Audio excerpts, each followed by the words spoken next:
Bueno, me pregunto, ¿no es cierto? Siempre me pregunto, cuando uno habla con personas de diferente trasfondo y en diferentes países, aquí en Latinoamérica, en cualquier parte del mundo, uno va a preguntar a las personas quién es Jesús y uno va a encontrar diferentes respuestas.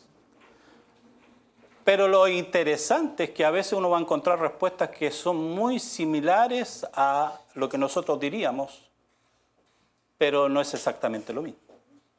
Y hoy día vamos a ver eso. ¿Quién es Jesús? Acompáñeme a orar. Padre Celestial, Señor, en esta hora ponemos delante de tu presencia este tiempo, Señor, porque aquí lo que buscamos, Señor, es poner nuestros ojos en ti, poner nuestros ojos en Jesús. Señor, solo tú mereces toda la gloria, toda la honra, todo el reconocimiento. Y nuestro bendito Salvador, obviamente. Él, Señor, es el único ante el cual, Señor, nosotros podemos doblar nuestras rodillas y reconocerle como nuestro Rey y nuestro Señor. Por eso oramos, Señor, para que tu palabra haga ese efecto en nosotros, que nos permita conocerte más, que nos permita acercarnos más a ti, Señor. Te lo pedimos en el nombre bendito de nuestro venidero Salvador, nuestro Señor Jesús. Amén. Amén.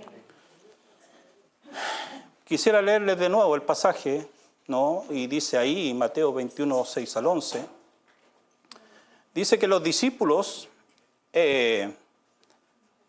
ya habían sido instruidos por el Señor Jesús, por eso el versículo 6 dice, e hicieron como Jesús le mandó, tal cual Jesús les dijo que hicieran, ellos hicieron, y trajeron el asna y el pollino, y pusieron sobre ellos sus mantos, y se sentó encima. Y la multitud, que era muy numerosa, tendían sus mantos en el camino, y otros cortaban ramas de los árboles y las tendían en el camino. Y la gente que iba adelante y la que iba atrás clamaba diciendo, Hosana al Hijo de David, bendito el que viene en el nombre del Señor, Hosana en las alturas. Cuando entró él en Jerusalén, toda la ciudad se conmovió, diciendo, ¿quién es este? Y la gente decía, este es Jesús el profeta de Nazaret de Galilea. Entonces, el título en realidad surge, hermano, de una simple y pequeña frase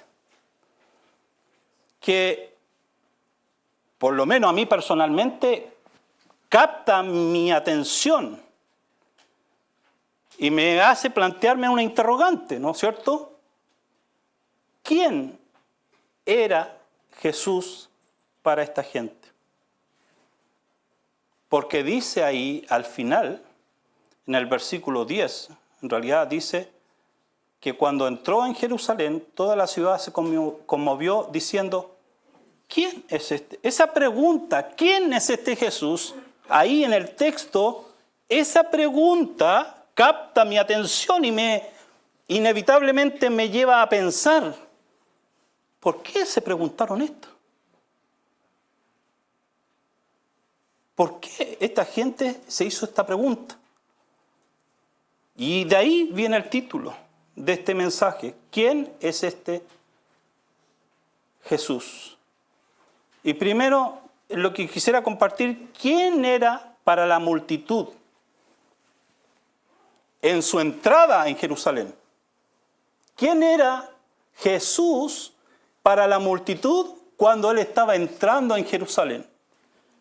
Y mire, el versículo 9 dice, y la gente que iba adelante y la que iba atrás aclamaba diciendo, Hosana al Hijo de David, bendito el que viene en el nombre del Señor, Hosana en las alturas. A él le recibieron como rey. Cuando él estaba entrando en Jerusalén, la multitud le recibió como rey. ¿Por qué podemos saber esto? porque él venía sentado en un asno. Y esa era una costumbre, en esos tiempos no es costumbre nuestra, no es parte de nuestra cultura, por lo tanto nosotros no podemos entender cómo, porque para nosotros sería como, o sea, ¿cómo un rey va a venir montado en un asno? Eso es como, no es algo honroso. Pero en ese tiempo, en esa cultura, en ese contexto cultural, sí, eso representaba, simbolizaba que era un rey, pero que un rey que venía en son de paz. ¿Ya? Entonces, por eso nosotros entendemos que esta multitud le estaba recibiendo y le estaba recibiendo como un rey. Entonces ahí vienen, todos emocionados. Jesús viene sentado en el asno y toda la gente gritando. Entonces todo el mundo en su mente está viendo a ese Jesús que viene allí sentado en ese asno, lo está viendo como un rey. Ahora, también lo recibieron como un Mesías, porque ahí dice claramente el pasaje, Hosana al Hijo de David. Y ellos entendían que el Mesías venía por la línea de David. Le estaban recibiendo como un Mesías, le estaban recibiendo como un rey, le estaban recibiendo como un Mesías. También le están recibiendo con regocijo. ¿Por qué? Más adelante voy a dar un poco más de detalle, pero las palmas simbolizaban eso, regocijo. Le estaban recibiendo con regocijo, le estaban recibiendo como un rey, le estaban recibiendo como un Mesías, le estaban recibiendo con regocijo. Ese estaba haciendo Jesús en ese momento, en esa situación. ¿No es cierto? Entonces, ¿lo recibieron con honor? ¿Por qué? Porque la forma en que le recibieron nos da a entender que le estaban dando un lugar de honor. Entonces, imagínese el cuadro ahí. Imagínese que usted es parte de esa multitud y ese día usted está ahí. Y Jesús viene entrando en Jerusalén, a Jerusalén, y viene sentado en un pollino, y usted parte de esa multitud, y usted está con las palmas o con mantos poniendo ahí, y usted también está gritando igual que los demás, Hosana, ¿no? Bendito el que viene en el nombre, ¿no es cierto?, del Señor. Ahora, hermano, qué interesante. Pero si la historia terminara ahí, si todo termina ahí y los evangelios todos terminan ahí, uno se queda con la impresión de que esa multitud le dio su lugar a Jesús, el lugar que él merecía. Y diríamos, qué bien actuaron ellos, qué bien lo hicieron. Yo hubiese hecho lo mismo, porque se merecía ese recibimiento Jesús. Él merecía ese lugar que le estaban dando. Pero ¿saben? La historia no termina ahí. Porque si uno sigue más adelante, va a sorprenderse. Entonces,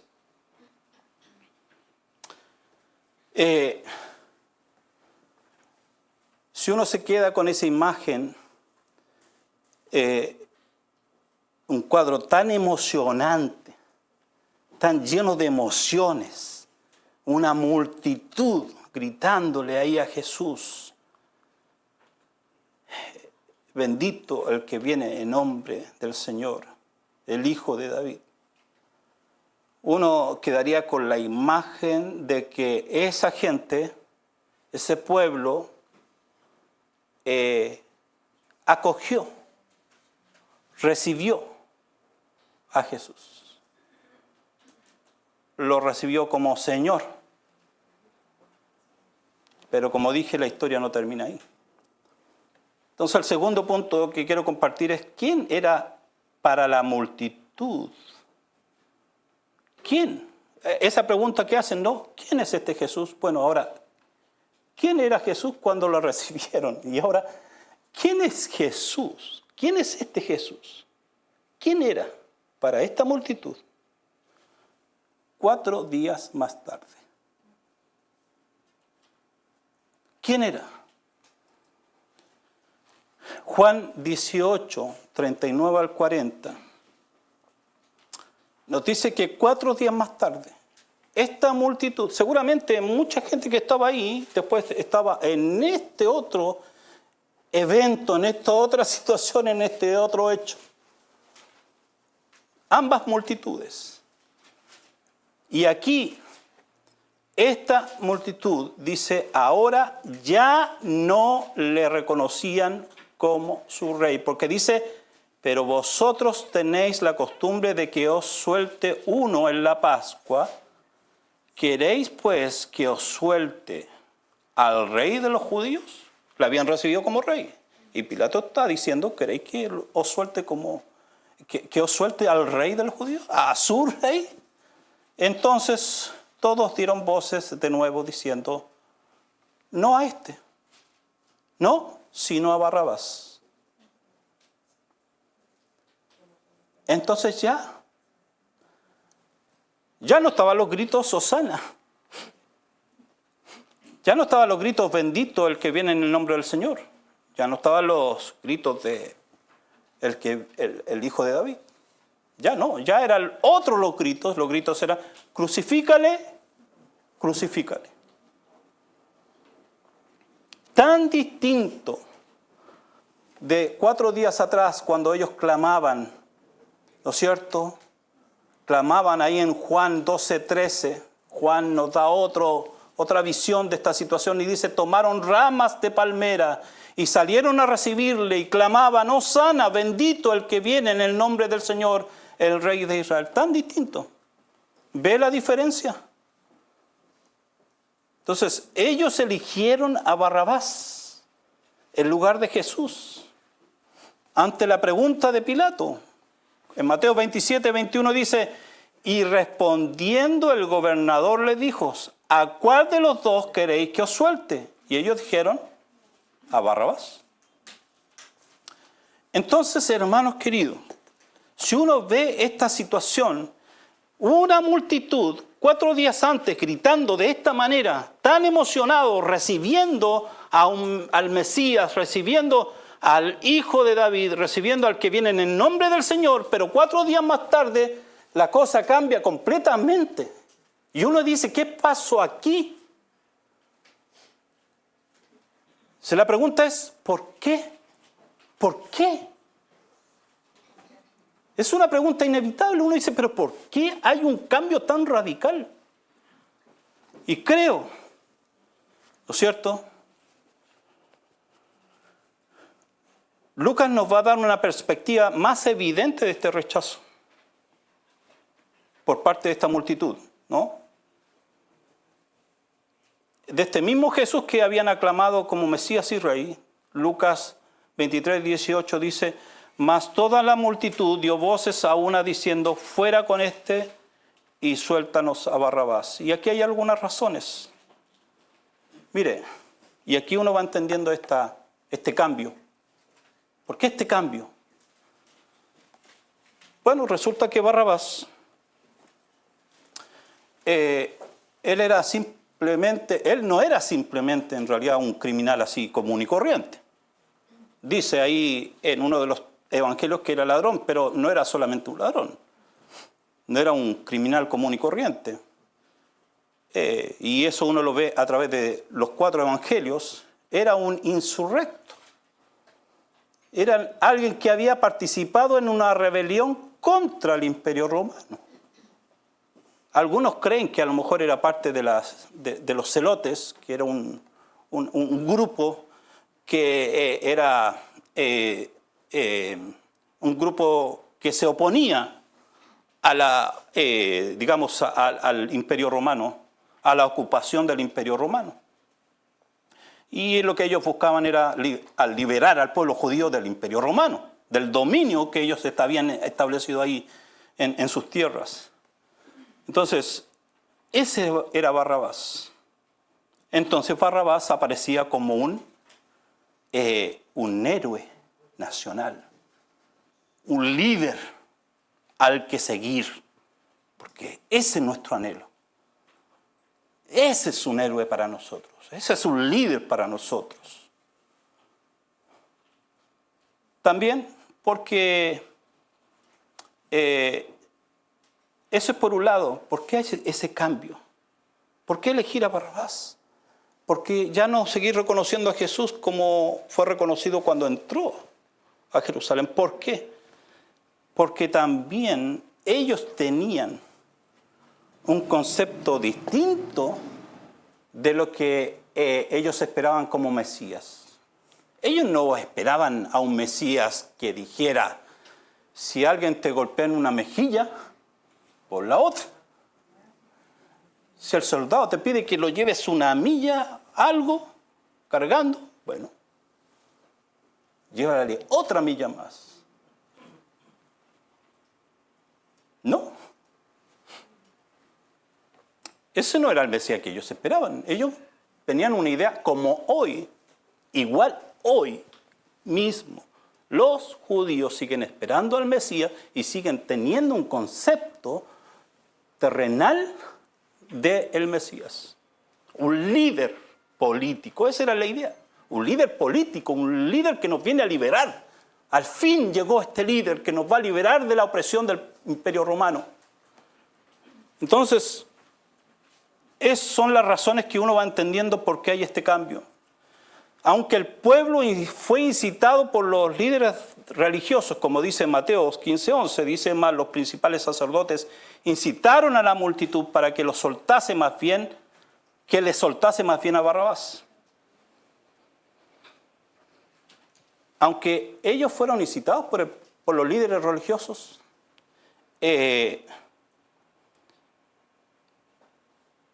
ellos también estaban motivados por sus expectativas mediáticas, temporales. O sea, ya había algo en su corazón, ya había una predisposición. Esto es lo que nosotros queremos.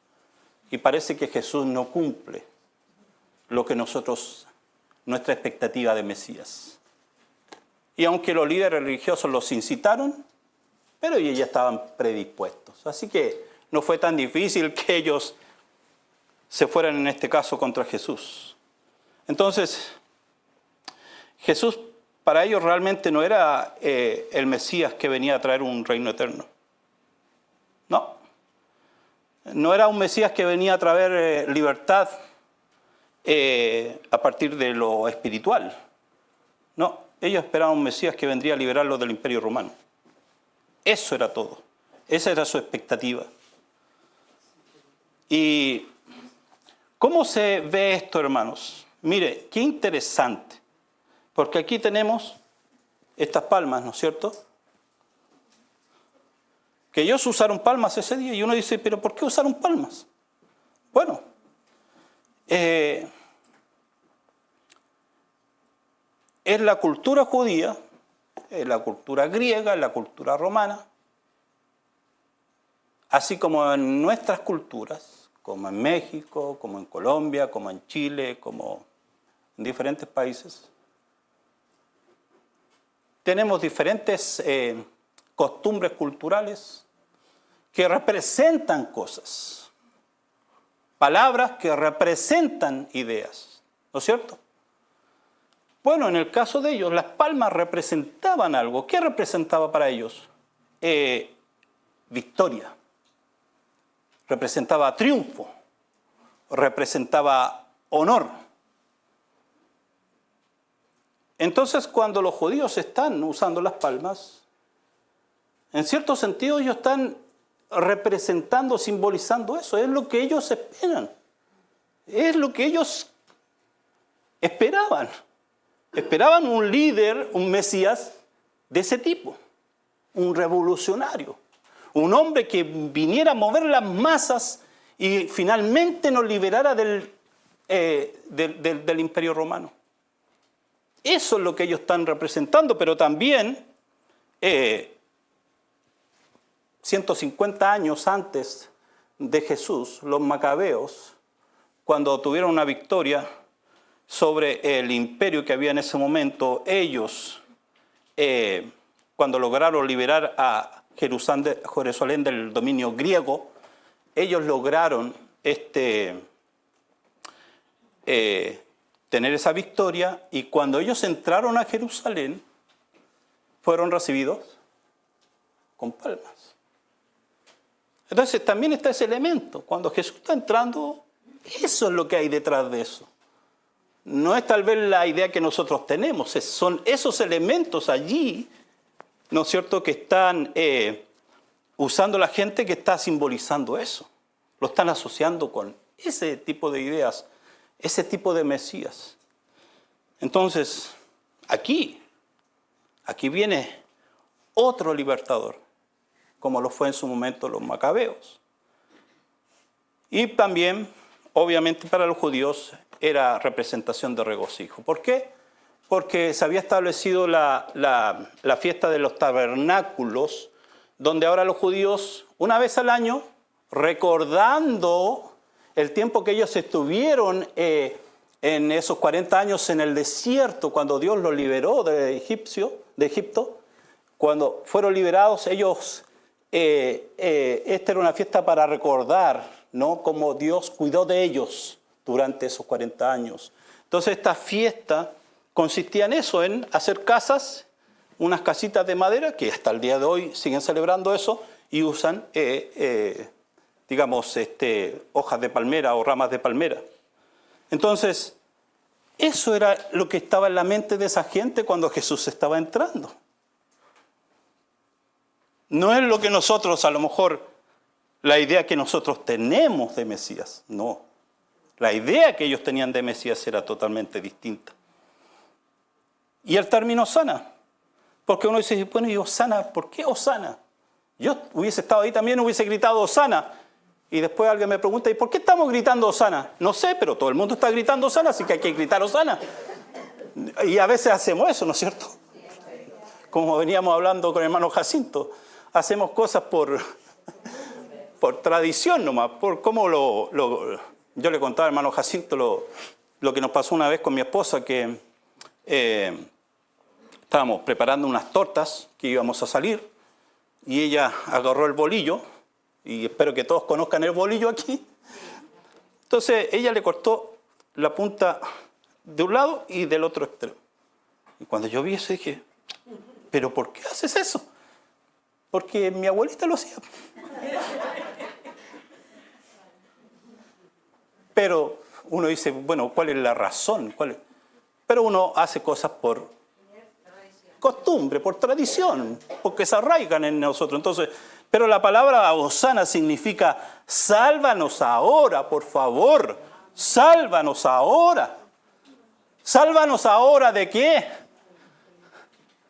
De nuestras cadenas que nos ha producido el pecado. Sálvanos de este corazón que está caído. No, ello era el sálvanos ahora de este imperio romano que nos tiene oprimidos. Ya queremos, te estábamos esperando tanto tiempo, por eso estamos tan contentos. Pero cuando descubrieron que ese Jesús no venía a hacer eso, obviamente ellos dijeron, no, suéltanos a ese Jesús y libera a Barrabás. Él sí es un líder. Entonces, por eso digo, hermanos, cuando uno ve ese cuadro recibiendo a Jesús, uno dice, wow, qué tremendo. Pero cuando uno ve toda la historia completa, uno dice, qué triste. Qué triste, porque yo le aseguro, si hoy día Jesús entrara a Jerusalén, los judíos le recibirían de la misma manera y de la misma manera le crucificarían. ¿Por qué ellos siguen esperando un Mesías así? ¿Por qué? Porque no tienen un entendimiento, como en ese momento no tenían un entendimiento realmente de lo que Dios había establecido y planeado de lo que es un Mesías. Entonces no comprendieron en un sentido, realmente no comprendieron. No comprendieron en un sentido a quién estaban realmente, finalmente rechazando. Porque recuerde cuando Jesús estaba en la cruz. ¿Qué dijo Jesús? En Lucas 23:34. Y Jesús decía, Padre, perdónalos, porque no saben a quién están rechazando.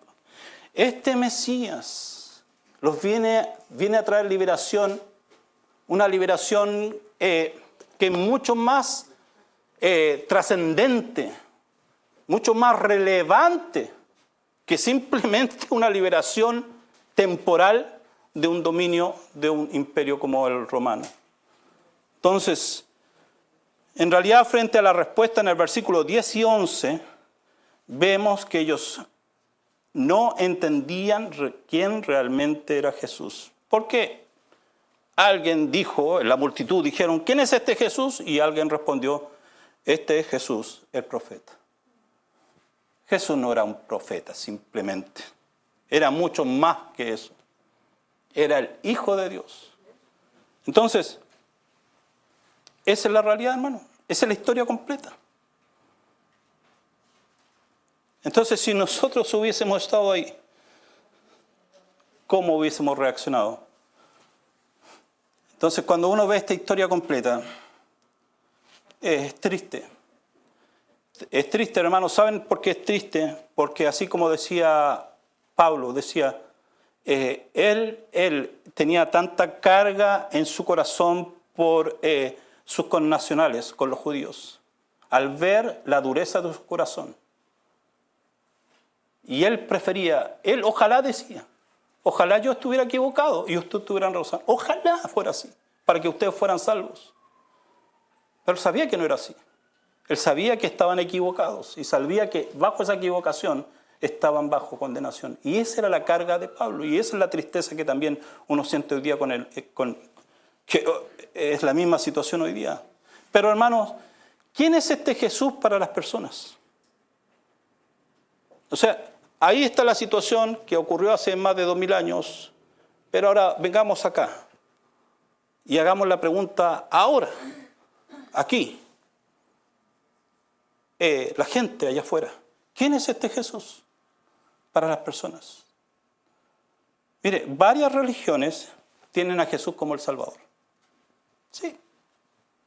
Todas las religiones dicen, bueno, muchas más bien, dicen que Jesús es el Salvador. Algunos dicen que es un profeta, como pasa con los musulmanes. Otros una figura importante, pero todos esos conceptos, como por ejemplo que Jesús es el Salvador, como me pasó una vez, tomando un folleto que me dieron, un folleto para no nombrar la secta, pero tenían un folleto, como a lo mejor podemos hacer nosotros o hemos hecho nosotros. Y tenían la figura de Jesús, ¿no es cierto? Y Jesús es el Salvador. Así decía ahí. Y uno puede decir, wow, estamos en sintonía. Pensamos lo mismo, tenemos el mismo punto de vista. ¿Quién es Jesús para ellos? Es lo mismo quién es Jesús para mí. Wow. Pero cuando uno abre el folleto y empieza a leer ya en más detalles qué quieren decir eso, uno se da cuenta que ese Jesús es muy distinto. Ese concepto de Salvador no es el mismo que este libro nos enseña. No es el mismo, es distinto. Entonces, hay muchas religiones, sectas, que tienen a Jesús como una figura central, pero el sentido es totalmente distinto. Por ejemplo, estábamos ahí en un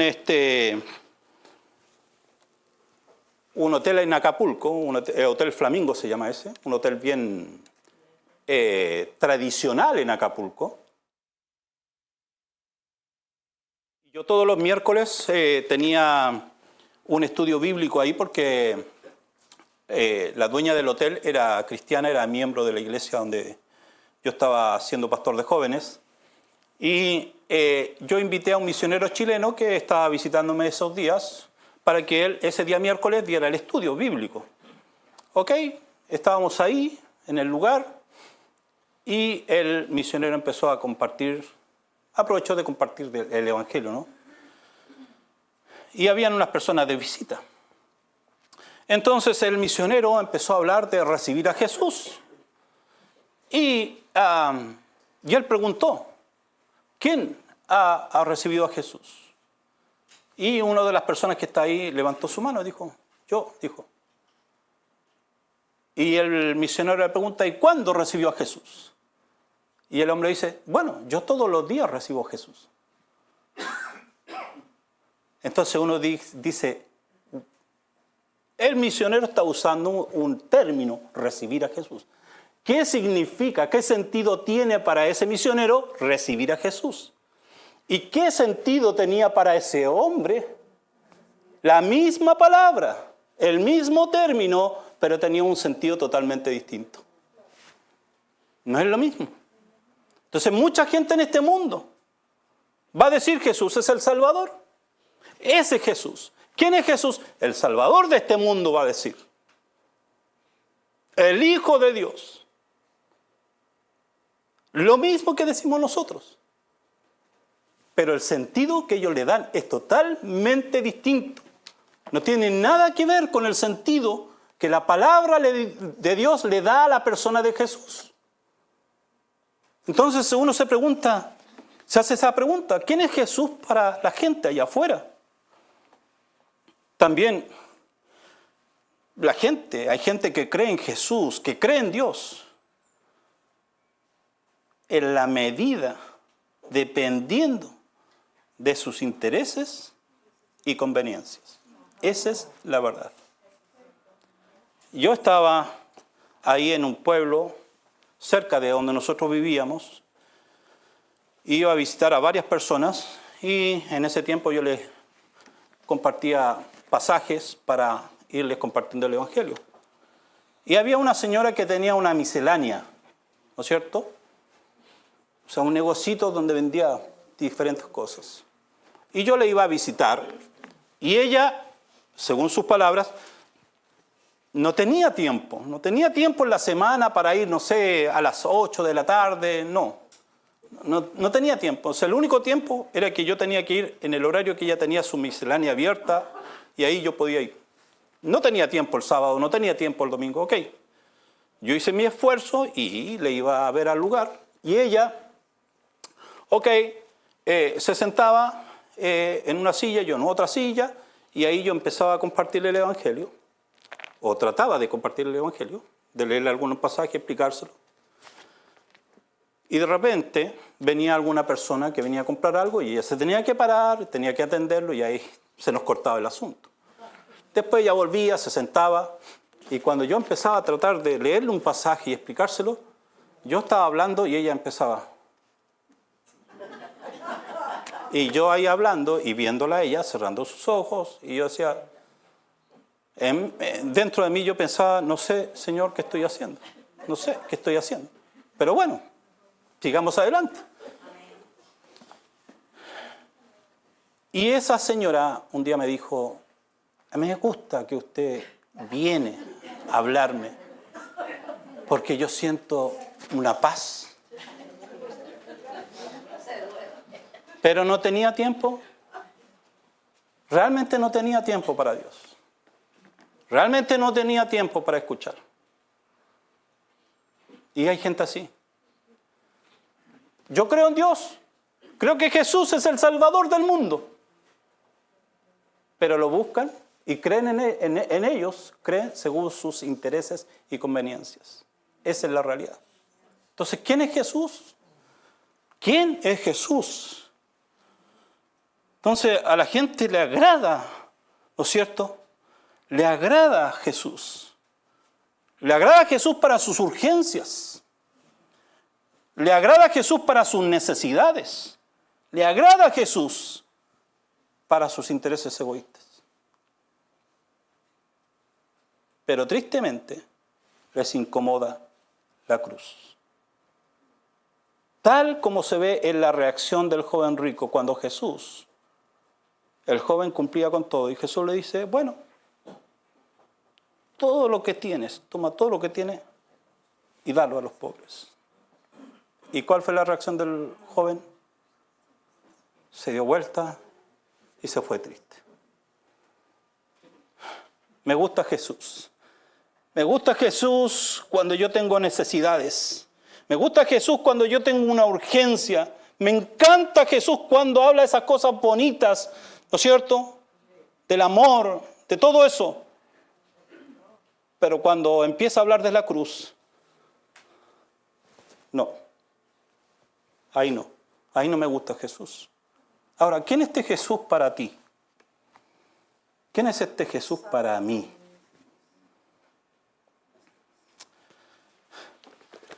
Y miren lo que dice Hechos. Hechos 2. Hechos capítulo 2, versículo 29. Dice de la siguiente manera.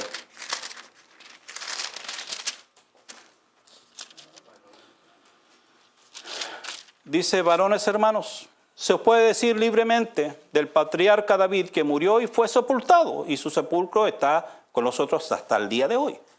Pero siendo profeta y sabiendo que con juramento Dios le había jurado que de su descendencia en cuanto a la carne levantaría al Cristo para que se sentase en su trono, viéndolo antes, habló de la resurrección de Cristo, que su alma no fue dejada en el Hades, ni su carne vio corrupción. Y dice Pedro, a este Jesús resucitó Dios. Este es Jesús que ustedes preguntaron varias semanas atrás. ¿Quién es este? Bueno, a este Jesús Dios le resucitó. De lo cual todos nosotros somos testigos, dice Pedro. Así que, exaltado por la diestra de Dios y habiendo recibido del Padre la promesa del Espíritu Santo, ha derramado esto que vosotros veis y oís.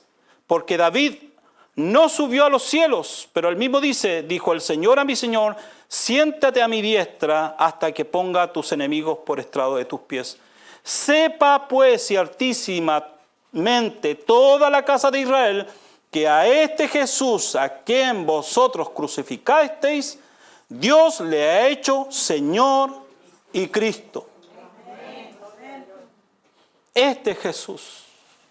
¿Quién es Jesús para ti? ¿Quién es Jesús para mí? Mira, hermano, en una reunión de varones, estábamos hablando ahí y estamos hablando de la necesidad de compartir el Evangelio con las personas que no conocen del Señor. Y ahí algunos hermanos insistían en la necesidad de hacerlo, de compartir el Evangelio. Y uno de los hermanos dice, hermano, yo creo que si el hermano tanto y el hermano tanto quieren compartir el Evangelio, que lo hagan. Pero que no nos obliguen a nosotros a hacerlo también. Cuando yo escuché eso, me llamó la atención. Después, cuando voy conociendo la vida de este hermano, voy descubriendo por qué él dijo eso. ¿Por qué? Porque la pregunta que uno hace es, ¿quién es Jesús para ese hermano? ¿Quién cree que es Jesús para ese hermano que dice eso? Que cuando uno va conociéndolo, va descubriendo que su enfoque no está allá. Su enfoque está aquí, en lo terrenal, en lo material. Ese es su afán. Allá está su meta, allá está su objetivo, allá está su enfoque. Por eso esa persona dice esas palabras. Si ustedes quieren compartir el Evangelio, háganlo, pero no se obliguen a nosotros a hacerlo. Y uno se pregunta, ¿quién es Jesús?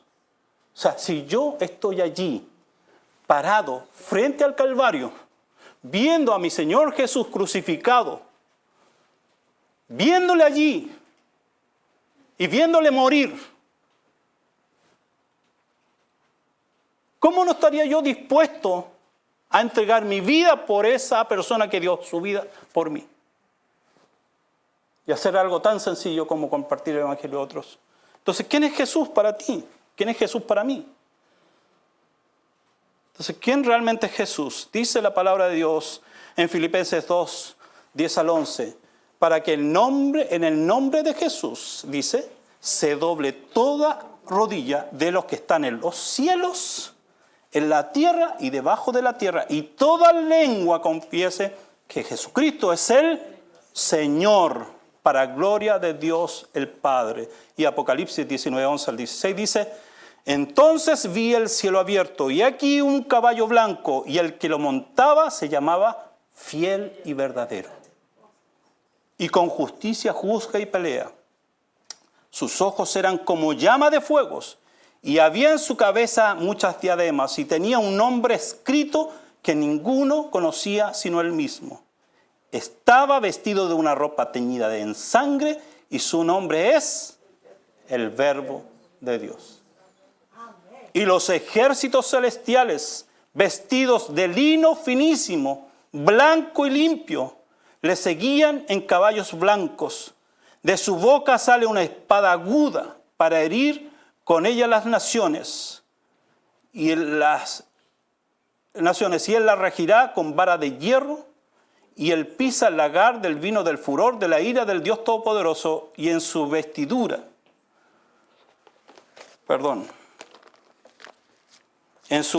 dice ahí en Apocalipsis,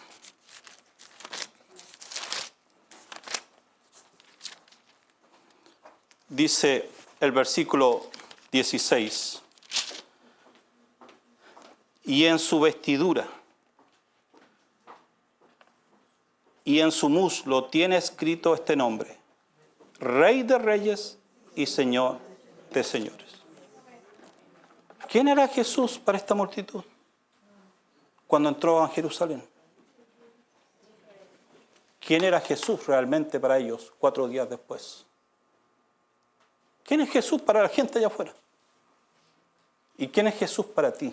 ¿Quién es Jesús para mí? Y termino diciendo esto. Policarpo se dice que fue discípulo de Juan, el apóstol. Y cuando él sufrió el martirio, antes de ser muerto, asesinado, hay 2 frases que quisiera compartirles, que él dijo en ese momento antes de morir, antes de ser martirizado. Él dijo: oh Dios poderoso y santo, Padre de nuestro Salvador Jesús, te doy gracias porque me has considerado digno de morir hoy por tu Hijo y por tu Evangelio. Y también dijo esto, hablando de la persona de Jesús. Dijo: le he servido por 86 años y no me ha hecho ningún daño. ¿Cómo podría maldecir a mi Rey que me salvó? ¿Quién era Jesús para Policarpo?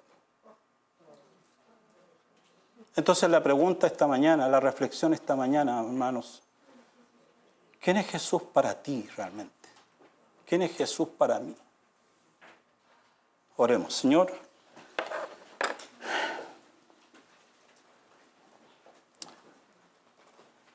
Señor, ayúdanos, Señor, porque conocerte a ti, conocer a Jesús, es tan urgente en nuestra vida. Es tan urgente, Señor, volver a tu palabra, volver a las Escrituras, volver a los Evangelios, Señor, para conocer realmente el corazón de Jesús. Señor, y poder, Dios, cambiar nuestra perspectiva, Señor, que a veces está empapada de cosas que, Señor, distorsionan nuestro entendimiento de quién eres tú, de quién es Jesús. Señor, ayúdanos. Ayúdanos, Señor, para que nuestro corazón esté más rendido a ti, esté más rendido a nuestro Señor Jesús. Él lo merece todo.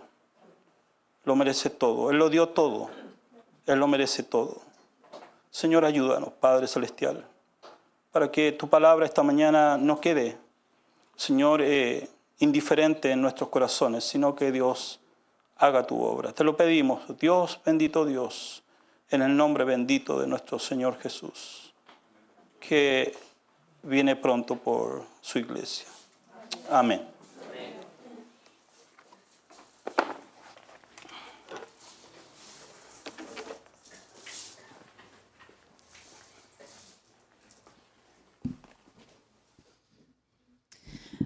Buenas tardes, hermanos. Vamos a alabar al Señor con el último coro. Sendas Dios hará. Vamos a cantar a capela. 1, 2, 3. Sendas Dios hará donde piensas que no hay. Él obra en maneras que no podemos entender. Él me guiará, a su lado estaré. Amor y fuerza me dará, un camino hará donde no lo hay. Si camino por la soledad, me guiará. Y agua en el desierto encontraré. La tierra pasará, su palabra eterna es.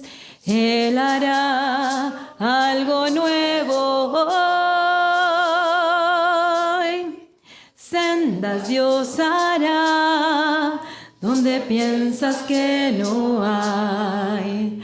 Él obra en maneras que no podemos entender. Él me guiará, a su lado estaré. Amor y fuerza me dará, un camino hará donde no lo hay. A Dios sea la gloria. Dice la palabra de Dios, dice: paz sea a los hermanos y amor con fe de Dios Padre y del Señor Jesucristo. La gracia sea con todos los que aman a nuestro Señor Jesucristo con amor inalterable. Amén. Dios los bendiga, hermanos.